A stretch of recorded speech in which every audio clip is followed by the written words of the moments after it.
আমাকে ছেড়ে দাও আমাকে। ভয় পেও না, আমি তোমাকে পৃথিবীর সবচেয়ে শক্তিশালী মানুষ বানিয়ে দিব, আর তখন আমি আর তুমি এই দুনিয়াতে রাজ করব। না না, আরে এই তো মনে হচ্ছে আমার এক্সপেরিমেন্ট সফল হয়ে যাবে। আরে আমার এক্সপেরিমেন্ট তো সত্যিই সফল হয়ে গেল।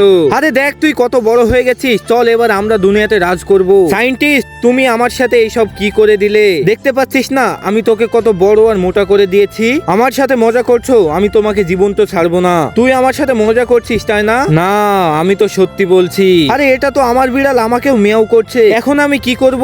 মনে হচ্ছে জীবন বাঁচানোর জন্য তাড়াতাড়ি এখান থেকে পালাতে হবে। তারপরে কি হয়েছিল সেটি দেখার আগে আপনি যদি টাকার থেকে আপনার মায়ের ভালোবাসাকে বেশি দামি মনে করে থাকেন তাহলে ভিডিওতে একটি লাইক দিয়ে চ্যানেলটিকে সাবস্ক্রাইব করে ফেলুন, আর কমেন্টে আই লাভ ইউ মা অবশ্যই লিখে যাবেন। আরে তুই পালাবি কোথায়? আমি তো এখন পৃথিবীর সব থেকে শক্তিশালী মানুষ। পৃথিবীর সবচেয়ে শক্তিশালী মানুষ হওয়ার পরে সর্বপ্রথমে আমি তোর জীবনটাকে নিয়ে নিব।